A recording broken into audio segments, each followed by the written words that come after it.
العالمين والصلاة والسلام على سيدنا الأنبياء والمرسلين وعلى آله الطيبين الطاهرين وعلى أصحابه الراشدين الكاملين. أما بعد فأعوذ بالله من الشيطان الرجيم. بسم الله الرحمن الرحيم.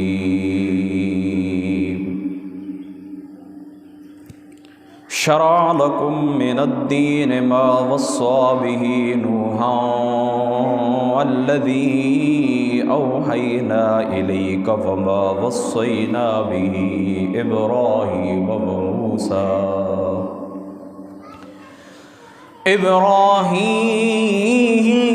وموسى وعيسى أن أقيموا الدين ولا تتفرقوا فيه إن الله وملائكته يصلون على النبي يا أيها الذين آمنوا صلوا عليه وسلموا تسلیما. الصلاة والسلام عليك يا رسول الله وعلى آلك وأصحابك يا حبيب الله. الصلاة والسلام عليك يا رحمة للعالمين وعلى آلك وأصحابك يا شفيع المذنبين.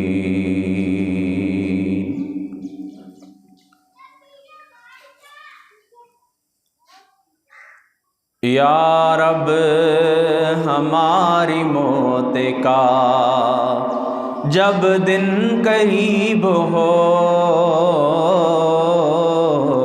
یا رب ہماری موت کا جب دن قریب ہو، صدقہ سچے نبی کا کلمہ نصیب ہو. یا رب ہماری موت کا رکھا جاؤں جب قبر میں، منکر نکیر آہیں رکھا جاؤں جب قبر میں، منکر نکیر آہیں. آنکھیں کھلے تو سامنے، آنکھیں کھلے تو سامنے چہرہ حبیب ہو. یا رب ہماری موت کا گزریں گے پل صراط سے، گزریں گے بے ضرور، گزریں گے پل صراط سے، گزریں گے بے ضرور. گر میرے علی کے سائے میں، گر میرے علی کے سائے میں چلنا نصیب ہو. یا رب ہماری موت کا شفاعت کریں گے آقا سب کی بلا بلا کر، شفاعت کریں گے آقا سب کی بلا بلا کر. ان خوش نصیب لوگوں میں، ان خوش نصیب لوگوں میں عذری قریب ہو. ان خوش نصیب لوگوں میں ہم سب قریب ہوں. یا رب ہماری موت کا بعد حمد و صلات لائق صد عزت و احترام و تکریم حاضرین و سامعین، اللہ تبارک و تعالی وحدہ لا شریک کا بے پناہ احسان کہ اللہ تعالیٰ نے اس فانی زندگی کے اندر، اس ختم ہونے والی زندگی کے اندر ہمیں یہ عظیم دن جمعۃ المبارک کا اللہ تعالیٰ کی ذات اقدس نے عنایت فرمایا۔ اللہ تعالیٰ کی بارگاہ پاک کے اندر یہ دعا ہے کہ اللہ تعالیٰ کی ذات اقدس ہمیں یہ دن جمعۃ المبارک کا بار بار زندگی کے اندر بار بار نصیب فرمائے، اور اللہ تعالیٰ اس دن کا ہمیں ادب کرنے کی توفیق عطا فرمائے۔ اس دن کے صدقے، اس ماہ مقدس جمادی الاول شریف کے صدقے ہم اللہ پاک کی بارگاہ کے اندر دعا گو ہیں کہ جتنے مومن مسلمان اس دنیا سے رخصت ہوئے ہیں، اور اسی ہفتے کے اندر سوموار کی شب کو میرے سسر محترم حاجی محمود اقبال صاحب رحمۃ اللہ تعالیٰ علیہ آپ بھی دنیا سے رخصت ہوئے ہیں، اللہ تعالیٰ ان کی مغفرت فرمائے۔ کل مؤمنین، مؤمنات، مسلمین، مسلمات جو دنیا سے رخصت ہوئے، اللہ تعالیٰ ان کی مغفرت فرمائے اور اللہ تعالیٰ ان کے درجات بلند فرمائے، اور خدا تعالیٰ کی ذات اقدس اس دنیا کے اندر رہ کر ہمیں اس جہان کی تیاری کی توفیق نصیب فرمائے۔ اور آج کی یہ جو ہماری نشست جمعۃ المبارک کی، اس میں نے جو سورہ شورى شریف کی آیت کریمہ میں نے آپ لوگوں کے سامنے تلاوت کی ہے، اس کے ضمن کے اندر اپنی چند گزارشات میں آپ کے سامنے رکھتا ہوں۔ آج کا جو میرا موضوع ہے وہ ہے دین کا قرآنی تصور۔ دین کا لفظ آپ سنتے ہیں کہ ہمیں دین کے اوپر چلنا چاہیے، دین کے اوپر عمل کرنا چاہیے، دین کیا ہے، دین کی تعریف ہے۔ یہ دین کا لفظ جو آپ زندگی کے اندر سنتے ہیں، قرآن اس کا کیا مفہوم پیش کرتا ہے، اللہ تعالیٰ کے قرآن کے نزدیک اس کا کیا معنی ہے، رسول پاک صلی اللہ تعالی علیہ وآلہ وسلم آپ نے اس دین کی کیا تشریح فرمائی ہے، آج جمعۃ المبارک کی اس نشست کے اندر یہی مختصر میں آپ کے سامنے رکھتا ہوں۔ دوستو، اللہ تعالیٰ فرماتا ہے شرع لکم من الدین ما وصى به نوحا والذی اوحینا الیک وما وصینا به ابراہیم وموسیٰ وعیسیٰ ان اقیموا الدین۔ اللہ تعالیٰ فرماتا ہے کہ اس اللہ تعالیٰ کی ذات اقدس نے تمہارے لیے دین کا وہی طریقہ مقرر کیا ہے جس کا حکم اس نے نوح علیہ السلام کو دیا، اور جسے اے محمد مصطفیٰ صلی اللہ تعالی علیہ وآلہ وسلم اب تمہاری طرف ہم نے وحی کے ذریعے بھیجا ہے، اور جس کی ہدایت ہم نے اپنے پیارے پیغمبر جناب ابراہیم علیہ السلام اور موسیٰ علیہ السلام اور عیسیٰ علیہ السلام کو دے چکے ہیں، اس تاکید کے ساتھ کہ قائم کرو اس دین کو اور اس میں متفرق نہ ہو جانا۔ یعنی اللہ تعالیٰ فرماتا ہے جو دین ہم نے حضرت ابراہیم کو، حضرت موسیٰ کو، حضرت عیسیٰ کو، حضرت نوح علیہ السلام کو دیا ہے، وہی دین اے محمد مصطفیٰ ہم نے تمہیں دیا ہے۔ اور ہم نے کیا تاکید کی ہے؟ ہم نے یہ تاکید کی ہے کہ اس دین کو تم نے قائم رکھنا ہے اور اس میں متفرق نہیں ہو جانا۔ دین تمہارا ایک ہی ہونا چاہیے، اس ایک دین کی ہی اتباع ہونی چاہیے، اس ایک دین کے پیچھے ہی چلنا چاہیے۔ یہاں پر اب دو باتیں قابل توجہ ہیں۔ سب سے پہلی بات کہ اللہ تعالیٰ کی ذات اقدس نے اس آیت کریمہ کے اندر تین باتیں ارشاد فرمائیں گی۔ پہلی بات یہ ہے کہ دین کو قائم کرنا تمام انبیاء اور تمام رسولوں کی ذمہ داری رہی ہے۔ نمبر 2، دین ہر زمانے کے اندر ایک ہی رہا ہے، اور تیسری بات یہ ہے کہ اگر دین کو قائم نہ کیا گیا تو لوگ متفرق ہو جائیں گے، لوگ منتشر ہو جائیں گے، افتراق کا شکار ہو جائیں گے۔ دوسری بات یہ یاد رکھنے کی ہے کہ ان اقیم الدین، اس سے کیا مراد ہے؟ موجودہ دور کے کچھ علماء ان اقیم الدین کی یہ تشریح کرتے ہیں کہ دین کو ٹھیک ٹھیک قائم کرنا، یعنی دین کے اوپر عمل کرنا، یعنی جو دین اللہ تعالیٰ کی ذات نے تمہیں دیا ہے اس کے اوپر پورے عمل پیرا ہو جانا، خود اس کے اوپر عمل پیرا ہونا اور دوسروں کو اس کی نصیحت کرنا۔ ایک معنی اس کا ان اقیم الدین کا موجودہ دور کے علماء اس کا یہ مفہوم مراد لیتے ہیں، اور دوسرے علماء یہ کہتے ہیں کہ ان اقیم الدین، دین کو قائم کرنا ریاست کی صورت کے اندر، یعنی دین کی حکومت قائم ہو جائے،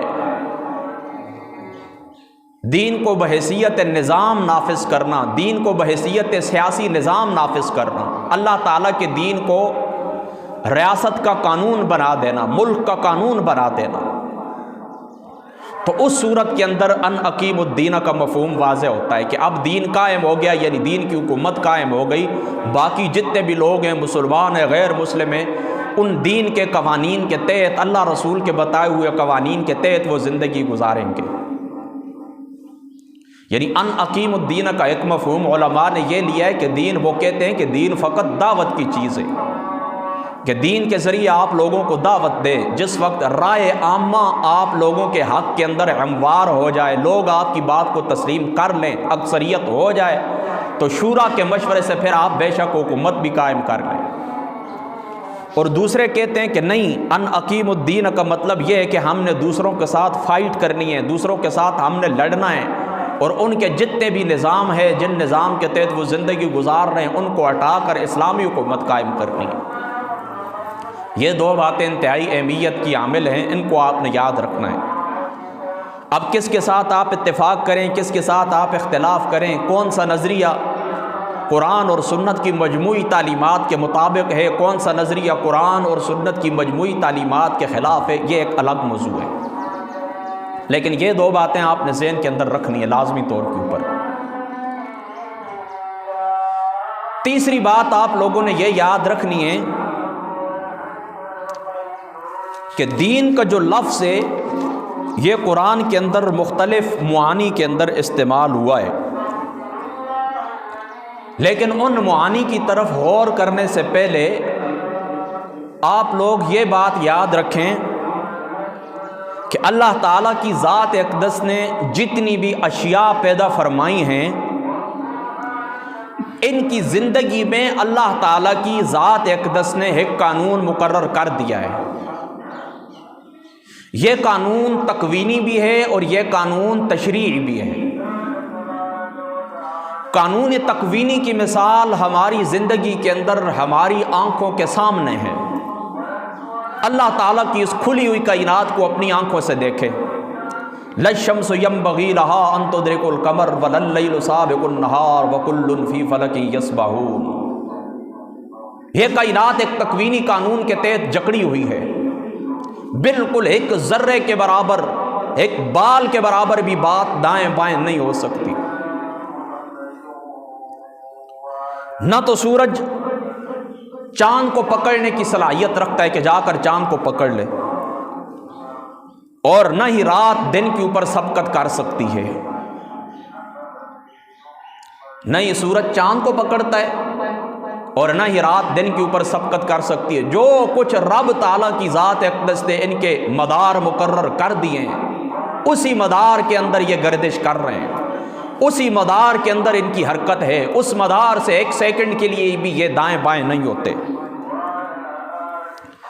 اسی طرح انسان کے تمام اعضاء، جوارح، ان کے اوپر غور کریں، اسی بنیاد کے اوپر عمل کرتے ہیں، اور اللہ تعالیٰ کی ذات اقدس نے اسی قانون تکوینی کو قانون تشریعی کے اوپر بنیاد بنایا ہے۔ قانون تکوینی سے اللہ تعالیٰ نے استدلال فرمایا ہے قانون تشریع کے اوپر کہ اے انسان غور کر کہ جب یہ اللہ تعالیٰ کی مخلوقات ہیں، یہ لگی بندی ایک نظام کے تحت ہیں، انہیں آزاد نہیں چھوڑا گیا، تکوینی قانون کے اندر ان کو آزاد نہیں چھوڑا گیا، یہ ایک پالن ہار خالق مالک قادر قدیر کے نظام قانون کے تحت بندے ہوئے ہیں، تو سوچو کہ تشریعی زندگی کے اندر اللہ تعالیٰ تمہیں کس طرح آزاد چھوڑ سکتا ہے۔ یعنی بعض باتیں وہ ہیں نا جن کے اندر تمہارا اختیار ہے۔ رب تعالیٰ کی ذات اقدس نے تمہیں ایک قانون دیا، رب تعالیٰ کی ذات اقدس نے تمہیں ہدایات دی ہیں، تو اس کائنات کے اوپر غور کرو، یہ ساری کائنات تمہیں ایک لگے بندے قانون کے دائرے کے نیچے زندگی گزارتی ہوئی نظر آئے گی۔ اس سورج کو دیکھو، یہ اپنے مدار سے دائیں بائیں نہیں ہوتا، ستاروں کے اوپر نگاہ دوڑاؤ، آسمان کے اوپر نگاہ دوڑاؤ، زمین کے اوپر نگاہ دوڑاؤ، یہ ایک لگے بندے قانون ہے۔ نہ سورج چاند کی جگہ آ سکتا ہے، نہ چاند سورج کی جگہ جا سکتا ہے، نہ رات پہلے آ سکتی ہے نہ دن، ان کے اپنے اپنے مدار ہیں، ان کے اپنا ایک اللہ تعالیٰ کی ذات اقدس نے گردش کا ایک مدار رکھ دیا ہے، طلوع غروب کے اوقات رب تعالیٰ کی ذات اقدس نے ان کے مقرر فرما دیے۔ یہ اس قانون تکوینی کو دیکھ لو، یہ ذرہ برابر یہ مخلوقات دائیں بائیں نہیں ہو سکتی، تو خود سوچیں کہ اس مخلوق کو اللہ تعالیٰ کی ذات اقدس نے بغیر کسی قانون کے کس طرح چھوڑ دیا، ہم کس طرح آزاد ہو سکتے ہیں۔ لہٰذا اس رب تعالیٰ کی ذات اقدس نے تمہیں ایک ضابطہ دیا ہے، اس رب تعالیٰ کی ذات اقدس نے تمہیں قاعدہ دیا ہے، تمہیں نظام حیات دیا ہے، تمہیں ضابطۂ زندگی دیا ہے، اس ضابطۂ زندگی کے تحت، اس ضابطے کے تحت، اس قانون کے تحت تم نے زندگی گزارنی ہے۔ اب دین کے جو مختلف معانی ہیں ان کی طرف بڑھنے سے پہلے ایک اور بات ذہن میں رکھ لیں، کیونکہ ہو سکتا ہے کہ جو آیات بینات میں نے آپ لوگوں کے سامنے پڑھنی ہیں، ہو سکتا ہے کہ وقت جلدی مکمل ہو جائے، میں بات اپنی مکمل نہ کر سکوں۔ یاد رکھیں، خدا تعالیٰ کی ذات اقدس نے جنت کو پیدا کیا، جنت کو اللہ تعالیٰ کی ذات اقدس نے پیدا کیا، ایک پاکیزہ مقام ہے، صاف ستھرا ایک مقام ہے، اس کے اندر محل ہیں، اس کے اندر باغات ہیں، اس کے اندر خدمتگار ہیں، تمہارے لیے طرح طرح کی نعمتیں ہیں۔ وَلَكُمْ فِيهَا مَا تَشْتَهِي، جو کچھ تم اس کے اندر چاہو اللہ تعالیٰ کی ذات اقدس وہ تمہیں عنایت فرمائیں گے۔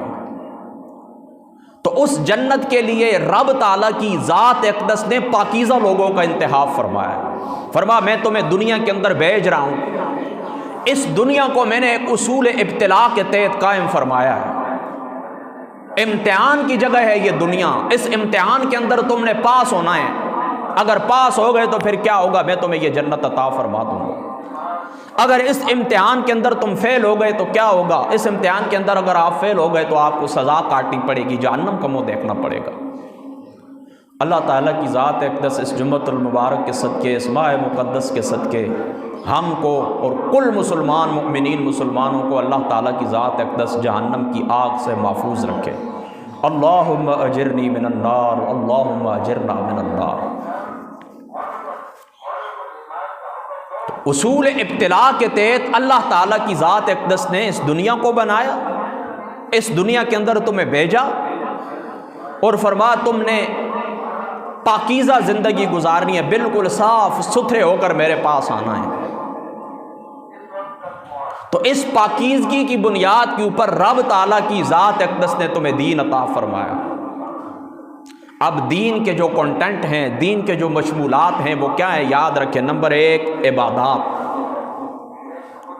عبادات نمبر 1، یہ سارے کے سارے دین کے اندر شامل ہیں۔ عبادات کا طریقہ، عبادات کے مناسک، عبادات کے اصول، یہ دین کے اندر شامل ہیں، یہ دین کہلاتے ہیں۔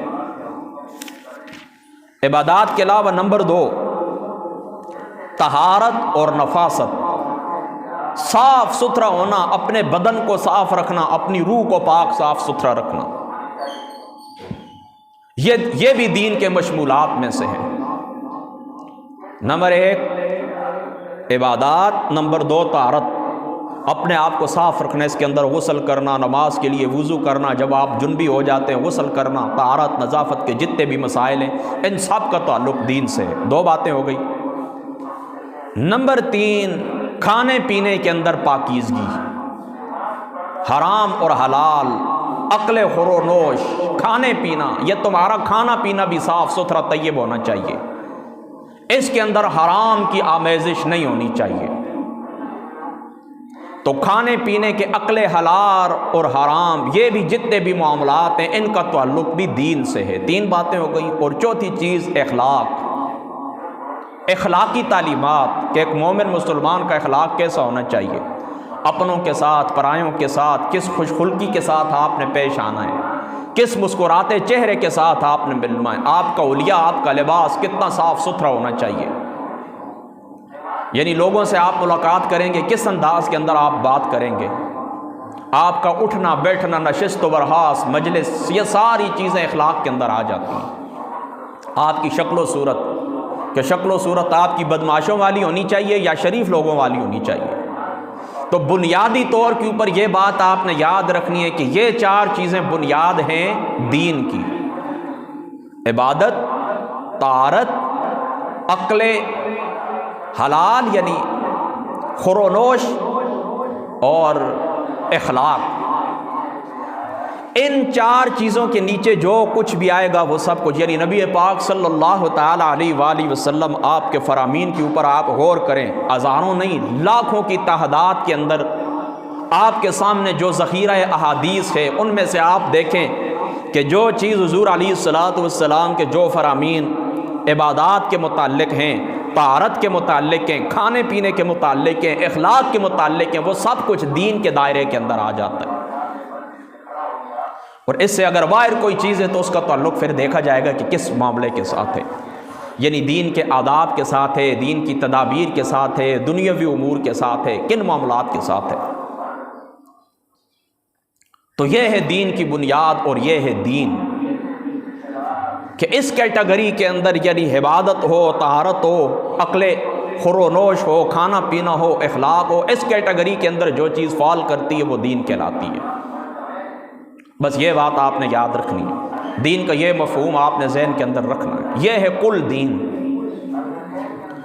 اب میں آپ کو بتا چکا ہوں کہ قرآن کے اندر دین مختلف مقامات کے اوپر یہ لفظ استعمال ہوا ہے، اور اس کا معنی ہے حساب، نمبر 1، جزا، ملکیت، قدرت، حکم، مذہب، ملت، آلت، عادت، سیرت، تدبیر، نافرمانی، گناہ، مجبوری، پرہیزگاری، فرما برداری، بدلہ، قہر و غلبہ وغیرہ وغیرہ، ان معنی کے اندر اللہ تعالیٰ کی ذات اقدس نے دین کو استعمال فرمایا ہے۔ یعنی دین کے یہ لغوی معنی ہیں، اور ان میں سے کچھ معانی کو اللہ تعالیٰ کی ذات اقدس نے قرآن کے اندر لیا ہے۔ یعنی قرآن کے اندر جہاں پر یہ الفاظ استعمال ہوئے ہیں نا، لفظ دین آیا ہے نا، تو یہ جتنے معانی میں نے آپ کے سامنے بیان کیے ہیں، تو ان میں سے چند ایک معنوں کے اندر لفظ دین قرآن کے اندر استعمال ہوا ہے۔ لیکن یاد رکھیں، جہاں دین بحیثیت ایک عملی مطالبہ کے قرآن میں مذکور ہوا ہے، یعنی دین کا اس حیثیت سے مطالبہ کیا گیا ہے، عملی حیثیت سے، تو وہاں اس دین کا مفہوم ان تمام مفہومات کا جامع ہوا کرتا ہے جو خوشنودی اور رضائے الہی کا سبب ہوا کرتے ہیں۔ اور مراد اس سے کیا ہوتا ہے؟ مراد اس سے اسلام ہوتا ہے، مکمل اسلام مراد ہوتا ہے، ورنہ تکثیر دین لازم آئے گی، کیونکہ اللہ تعالیٰ کیا فرماتا ہے؟ ادخلوا فی السلم کافہ، اے ایمان والو کیا کرو؟ پورے دین کے اندر داخل ہو جاؤ، یعنی دین کے مختلف اجزاء کے اوپر عمل نہ کرو کہ ایک جز کو پکڑ لیا، ایک جز کو چھوڑ دیا، دوسری کو پکڑ لیا، تیسری کو چھوڑ دیا۔ مسلمان اور مومن وہ کہلائے گا جو پورا دین کے اوپر چلے گا۔ کامل دین کے اوپر چلنے والا وہ ہے کہ جو پورا دین کے اوپر چلتا ہے، وہ ہے کامل مومن، وہ ہے کامل مسلمان۔ ادخلوا فی السلم کافہ، پورے اسلام کے اندر داخل ہو جاؤ۔ اللہ اکبر۔ اب یہ جو لفظ دین ہے مختلف معانی کے اندر میں نے آپ کو کہا نا استعمال ہوا ہے، اور مختلف جس وقت آپ قرآن پاک کی آیات بینات کو، مختلف مقامات کو آپ دیکھیں گے تو انسانی زندگی انفرادی ہو یا اجتماعی، اس کی انفرادی اور اجتماعی تمام زندگی کے گوشوں کا اس لفظ دین نے احاطہ کر لیا ہے۔ اب دین سے مراد عقائد ہیں۔ نمبر ایک، دین عقائد کے معنی کے اندر، عقیدے کے معنی کے اندر قرآن کے اندر استعمال ہوا ہے۔ اللہ تعالیٰ فرماتا ہے لا اکراہ فی الدین، دین کے اندر کوئی زبردستی نہیں۔ قد تبین الرشد من الغی، صحیح بات غلط بات سے، غلط خیالات سے چھانٹی ہو چکی ہے، واضح ہو چکی ہے۔ فمن یکفر بالطاغوت ویؤمن باللہ فقد استمسک بالعروۃ الوثقی، پس جو شخص طاغوت کا انکار کرے اور ایمان رکھے اللہ تعالیٰ کی ذات اقدس کے اوپر اور عروہ وثقی کو، ایک مضبوط کڑے کو تھام لے، لا انفصام لہا، جو ٹوٹنے والا نہیں ہے، واللہ سمیع علیم، اور اللہ تعالیٰ کی ذات اقدس سمیع بھی ہے، سب کچھ سننے والا بھی ہے، علیم بھی ہے، سب کچھ جاننے والا بھی ہے۔ تو یہاں پر جو لفظ دین ہے لا اکراہ فی الدین، اس سے پیچھے چونکہ آیت الکرسی شریف ہے نا، تو اس کے اندر اللہ تعالیٰ کی ذات اقدس کی صفات ہیں، اللہ تعالیٰ کی جو صفات ہیں ان صفات کا بیان کیا گیا ہے۔ تو ظاہری سی بات ہے کہ یہ بات تو عقیدے کے اندر شامل ہے نا، اللہ تعالیٰ کی جو صفات ہیں، اللہ لا الہ الا هو الحی القیوم لا تأخذہ سنۃ ولا نوم لہ ما فی السماوات وما فی الارض من ذا الذی یشفع عندہ الا باذنہ یعلم ما بین ایدیہم وما خلفہم ولا یحیطون بشیء من علمہ الا بما شاء وسع کرسیہ السماوات والارض ولا یؤودہ حفظہما وہو العلی العظیم۔ اب اس کے اندر اللہ تعالیٰ کی ذات اقدس کی جو صفات ہیں وہ بیان کی گئی ہیں نا، تو ان کے اوپر آپ کا کیا ہے؟ آپ کا عقیدہ ہے کہ اللہ تعالیٰ کی ذات اقدس حی القیوم ہے، اللہ تعالیٰ کی ذات اقدس سمیع بصیر ہے، علیم خبیر ہے۔ یہ جہاں پر بھی یعنی آیت الکرسی شریف کے اندر بھی، یعنی قرآن پاک کی یہ سب سے عظیم آیت ہے، سب سے عظیم آیت قرآن پاک کی اگر کوئی ہے تو وہ آیت الکرسی شریف ہے، کہ اس کے اندر اللہ تعالیٰ کی ذات اقدس اور اللہ تعالیٰ کی صفات کا ذکر ہے، عظیم الشان صفات کا ذکر ہے اللہ تعالیٰ کی۔ تو یہ جو ہے اللہ تعالیٰ کی ذات اقدس، پھر اللہ کیا فرماتا ہے لا اکراہ فی الدین، دین کے اندر کوئی زبردستی نہیں۔ تو ان صفات کے اوپر آپ نے کیا رکھنا ہے؟ ان صفات کے اوپر آپ نے عقیدہ رکھنا ہے۔ تو اللہ تعالیٰ کی ذات مقدسہ، یہاں پر لفظ دین کن معنوں کے اندر استعمال ہوا ہے؟ یہاں پر لفظ دین استعمال ہوا ہے عقیدے کے معنی کے اندر۔ تو لفظ دین عقیدے کو شامل ہے۔ نمبر دو، اللہ تعالیٰ کی ذات اقدس فرماتے ہیں قاتل الذین لا یؤمنون باللہ ولا بالیوم الآخر ولا یحرمون ما حرم اللہ ورسولہ ولا یدینون دین الحق من الذین اوتوا الکتاب حتی یؤتوا الجزیۃ عن ید وہم صاغرون۔ اللہ تعالیٰ فرماتا ہے اہل کتاب میں سے ان لوگوں کے ساتھ لڑو جو نہیں ایمان رکھتے اللہ تعالیٰ کی ذات اقدس کے اوپر اور نہیں ایمان رکھتے آخرت کے اوپر، اور نہ ہی اللہ تعالیٰ کے حرام کردہ کو حرام سمجھتے ہیں، نہ اللہ تعالیٰ کے رسول کے حرام کردہ کو حرام سمجھتے ہیں۔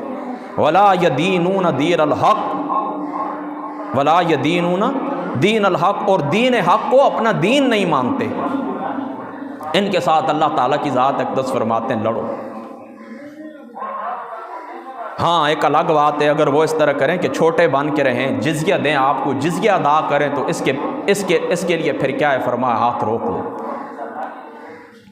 یعنی اگر یہ جزیہ دے کر تمہارے باج گزار بن کر اہل کتاب رہنا چاہیں تو ہر صورت کے اندر انہیں ختم نہ کرو۔ یعنی دوسروں کے متعلق جو مشرکین تھے جن کے اوپر اتمام حجت ہو چکا تھا، ان کے متعلق تو اللہ تعالیٰ کی ذات اقدس نے یہ فرمایا ہے کہ اب ان کے اوپر اتمام حجت ہو چکا ہے، لہٰذا اب ان کا ایک ہی حل ہے۔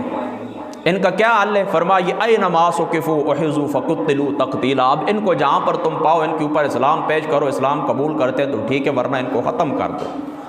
اور ان کے متعلق اہل کتاب کے متعلق اللہ تعالیٰ کی ذات اقدس نے یہ فرمایا کہ ان کے اوپر اسلام پیش کرو، اسلام قبول کریں، اگر نہیں قبول کرتے تو پھر کیا کریں؟ باج گزار بن کر رہے ہیں۔ تو یہاں پر بھی دیکھیں نا ولا یدینون دین الحق، اس آیت کریمہ کے اندر بھی لفظ دین کی تشریح موجود ہے کہ اس سے مراد ایمان باللہ، ایمان بالآخرت، اللہ تعالیٰ اور رسول کا اختیار تشریع حرمت و حلت اس کا بیان ہے، اس کے اوپر اللہ تعالیٰ کی ذات اقدس نے دین کا اطلاق کیا ہے۔ یعنی دین کے اندر کیا کیا چیز شامل ہے؟ اللہ تعالیٰ کے اوپر ایمان رکھنا، آخرت کے اوپر ایمان رکھنا، اللہ تعالیٰ کا حق کے حرمت، یعنی اللہ تعالیٰ کسی چیز کو حلال کر دے، اللہ تعالیٰ کسی چیز کو حرام کر دے، اللہ تعالیٰ کے رسول کسی چیز کو حرام کر دیں، اللہ تعالیٰ کے رسول کسی چیز کو حلال کر دیں، یہ دین ہے۔ تو دیکھیں نا اس آیت کریمہ کے اندر دین وسیع معنوں کے اندر استعمال ہوا ہے، یہ ہے دین کا مفہوم۔ یہ دو معنی ہو گئے۔ تیسرا معنی میں نے آپ کو بتایا تھا، دین کا معنی ہے جزا۔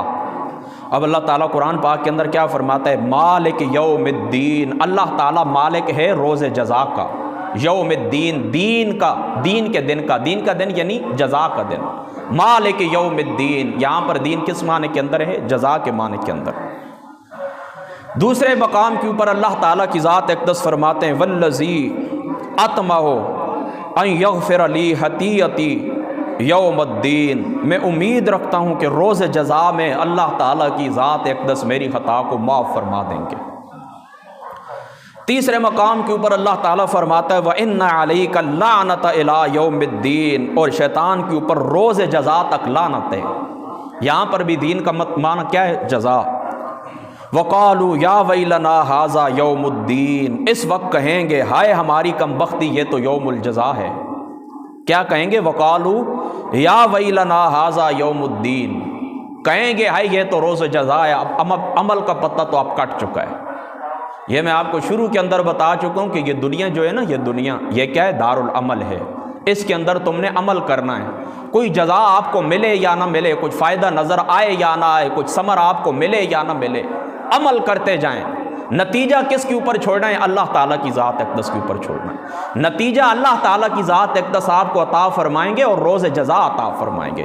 یہ دنیا اصول ابتلاء کے اوپر اللہ نے بنائی ہے، یہاں پر آزمائش ہے۔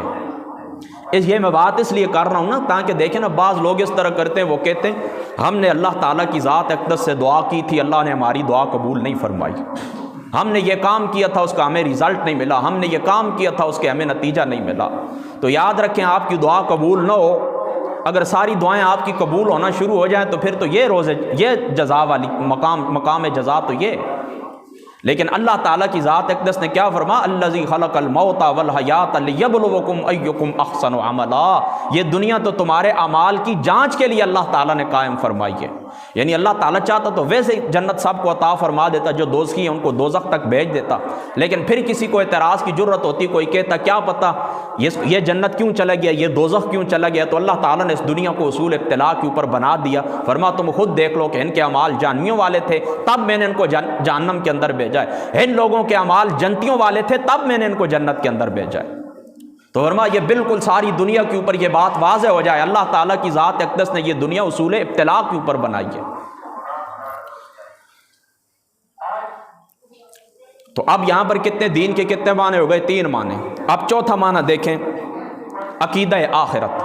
اللہ تعالیٰ کیا فرماتا ہے؟ فرما من الذین ہادوا یحرفون الکلم عن مواضعہ ویقولون سمعنا وعصینا واسمع غیر مسمع وراعنا لیا بألسنتہم وطعنا فی الدین ولو انہم قالوا سمعنا واطعنا واسمع وانظرنا لکان خیرا لہم واقوم وَلَٰكِن لَعَنَهُمُ اللَّهُ بِكُفْرِهِمْ فَلَا يُؤْمِنُونَ إِلَّا قَلِيلًا۔ یہاں پر اب آپ لوگ اس بات کو غور سے دیکھ لیں کہ یہاں پر دیکھیں نا، عقیدہ آخرت کے لیے استعمال ہوا ہے۔ کون سا لفظ؟ دین کا لفظ، عقیدہ آخرت کے لیے۔ یہ اللہ تعالیٰ کی ان کے اوپر پھٹکار پڑی ہوئی ہے، ان لوگوں کے اوپر، یہودیوں کے اوپر۔ کیوں؟ دیکھیں وہ اللہ تعالیٰ کے اوپر تو ایمان رکھتے تھے، اسی طریقے سے ان کا آخرت کے اوپر بھی ایمان ہے۔ آپ بائبل کو اٹھا کے دیکھیں، بائبل بری پڑی ہے عقیدہ آخرت سے، سارا اس کے اندر آپ کو عقیدہ آخرت نظر آئے گا۔ لیکن وہ انکار کرتے تھے کن کا؟ رسول پاک صلی اللہ تعالیٰ علیہ وآلہ وسلم کی ذات اقدس کا۔ اس لیے حضور علیہ الصلوۃ کی شان اقدس کے اندر وہ بدگوئیاں کیا کرتے تھے، وہ بدماشیاں کیا کرتے تھے، حضور علیہ الصلوۃ کو تان کیا کرتے تھے، منہ ٹیڑھا کر کے نام بگاڑا کرتے تھے۔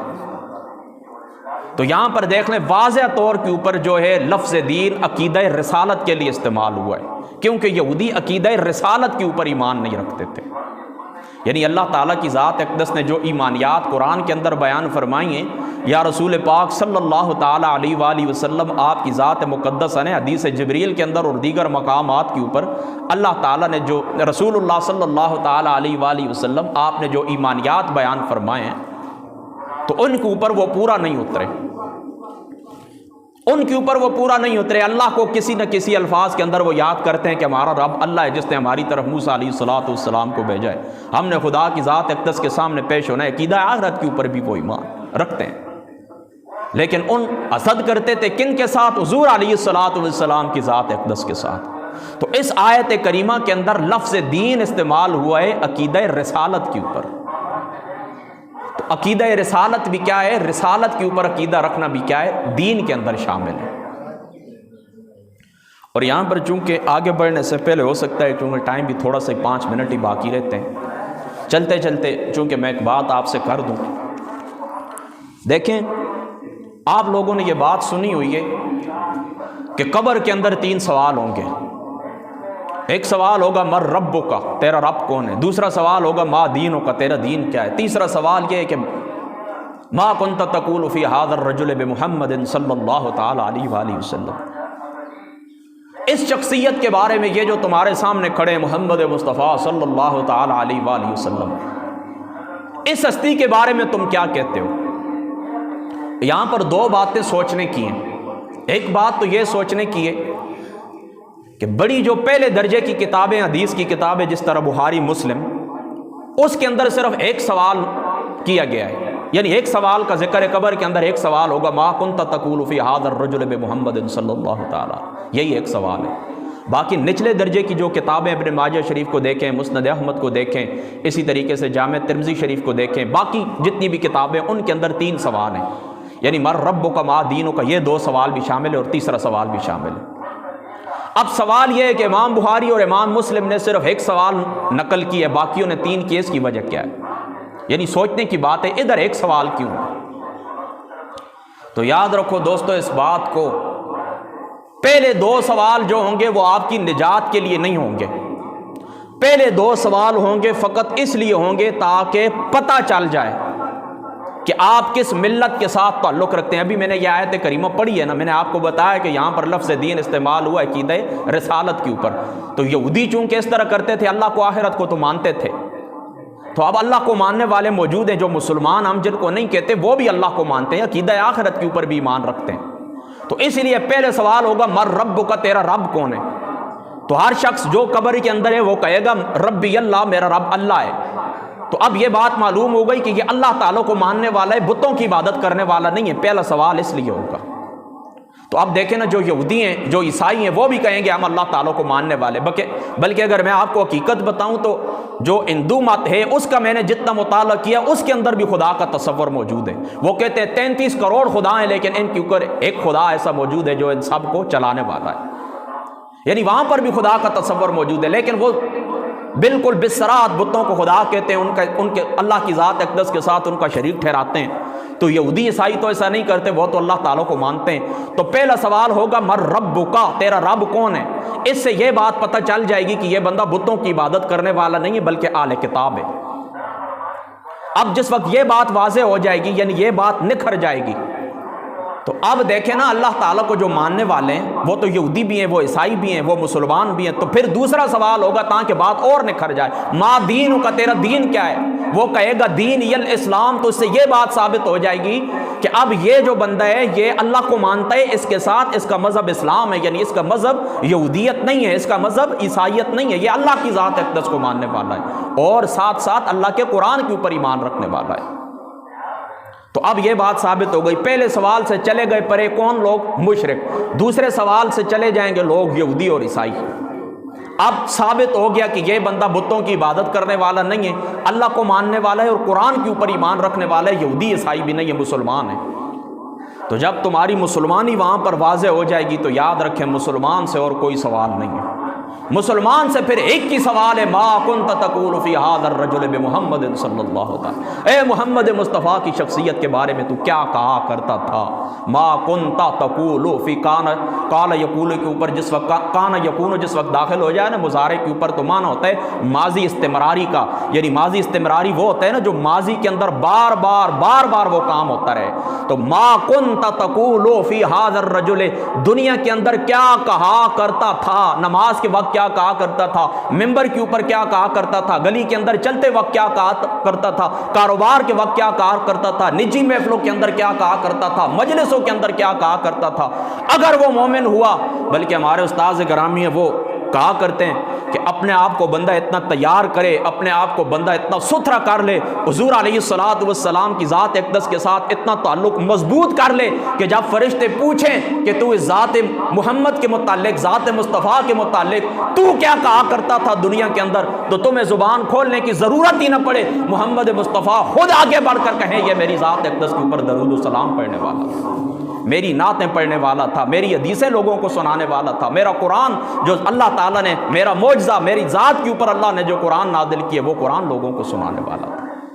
تو اب تمہیں پتہ چلا ہے نا کہ محدثین نے، ٹاپ کے جو محدثین ہیں انہوں نے ایک ہی سوال نقل کیا، کیونکہ اسی سوال کے اوپر آپ کی نجات ہے۔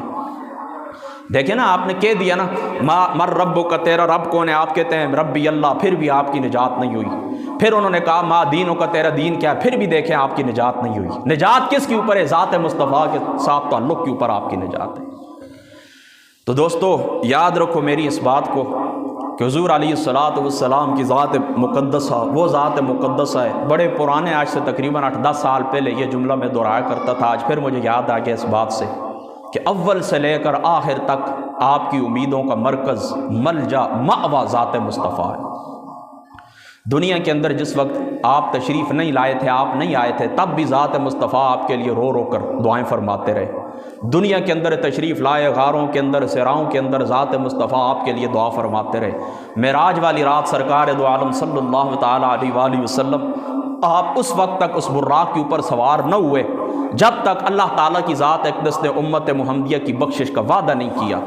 جبریل غزرائیل علیہ السلام جس وقت حضور کی روح مبارک نکالنے کے لیے تشریف لائے، یا پھر بعض روایات کے اندر آتا ہے کہ آسمانوں کے اوپر جس وقت غزرائیل سے ملاقات ہوئی تو پوچھا کہ تم کتنی سختی کرتے ہو، تو غزرائیل علیہ السلام نے وہ سختی بتائی کہ میں اس طرح سختی کرتا ہوں۔ تو آقا علیہ السلام نے فرمایا وہ ساری سختی میرے اوپر لے آنا، لیکن تجھے قسم ہے اللہ تعالیٰ کی عزت کی میری امت کے اوپر سختی نہ کرنا، روح نکالتے وقت۔ پھر جس وقت آپ قبر کے اندر چلے گئے، آپ دیکھ لیں قبر کے اندر بھی حضور علیہ السلام کی ذات اقدس کے سوا آپ کو نجات نہ ہوئی۔ پھر میدان محشر کے اندر چلے جائیں گے، سارے انبیاء کے پاس مسلم شریف کی روایت کے مطابق محتاج ہو کر لوگ جائیں گے۔ آخر کار کیا ہوگا؟ اذهبوا بمحمد صلی اللہ علیہ وسلم، حضور کے پاس جائیں گے، وہ اللہ تعالیٰ کی بارگاہ کے اندر آپ کی سفارش کریں گے، اور اس وقت حضور علیہ السلام سجدے سے سر اٹھائیں گے جس وقت اللہ تعالیٰ کی ذات اقدس آپ کی بخشش فرما دیں گے۔ آخری امتی حضور علیہ السلام کا جس وقت تک جہنم کے اندر ہوگا، حضور علیہ السلام سجدے سے سر نہیں اٹھائیں گے۔ جس وقت آخری امتی بھی نکل کر جنت کے اندر داخل ہو جائے گا، اس وقت حضور علیہ السلام اپنا سر مبارک اٹھائیں گے۔ پھر مسلم کی روایت آخری بات ہے، جا کر حضور دروازہ کھٹکھٹائیں گے، اندر سے وہ جو دربان ہے جنت کا وہ پوچھے گا آپ کون ہیں؟ فرمایا میں محمد ہوں، اللہ تعالیٰ کا رسول ہوں۔ تو فرمایا ہاں محمد مصطفیٰ، مجھے یہی حکم دیا گیا ہے کہ میں آپ سے پہلے جنت کا دروازہ کسی کے لیے نہ کھولوں۔ تو دیکھیں اپنی زندگی کی ابتدا دیکھ لیں اور اپنی زندگی کی جنت تک دیکھیں، ہر قدم کے اوپر آپ ذات مصطفیٰ کے محتاج ہیں، ہر قدم کے اوپر ذات مصطفیٰ کی آپ کو احتیاج ہے۔ تو یار ہماری اول سے لے کر آخر تک جب ہر صورت ملجا مأویٰ ذات مصطفیٰ ہیں، تو کیوں نہ دنیا کے اندر ہم ان سے اپنا تعلق مضبوط کر لیں، دنیا کے اندر ہم ان کو اپنا بنا لیں، دنیا کے اندر ان کی تعلیمات کے اوپر چلیں۔ بس یہی میرا آپ لوگوں کے لیے پیغام ہے۔ جو باتیں ہوئی ہیں اللہ تعالیٰ کی ذات پاک پہلے مجھے بعد میں آپ کو عمل کی توفیق عطا فرمائے۔ میں سال بعد آپ لوگوں کی خدمت میں اپنے ادارے کے لیے حاضر ہوتا ہوں، اور ایک درخواست میری آپ لوگوں سے یہ بھی ہے، میں نے حافظ صاحب کو بھی بتایا ہے کہ اس ہفتے سوموار والے دن میرے جو سسر ہیں حاجی محمد اقبال صاحب، وہ اچانک ہی اللہ تعالیٰ کی ذات اقدس کو پیارے ہو گئے، فوت ہو گئے اچانک ہی۔ تو جمعے کی نماز کے بعد انشاءاللہ تعالیٰ حافظ صاحب دعا فرمائیں گے، آپ بھی ان کے لیے دعا فرمانا کہ اللہ تعالیٰ کی جو ذات اقدس ہے کل مؤمنین مؤمنات مسلمین مسلمات سمیت اس جمعۃ المبارک کے اس دن کے صدقے، جمادی الاول شریف کے اس ماہ مقدس کے صدقے اللہ تعالیٰ ان کی مغفرت فرمائے، اللہ تعالیٰ ان کے درجات بلند فرمائے۔ وآخر الدعوانا ان الحمد للہ رب العالمین۔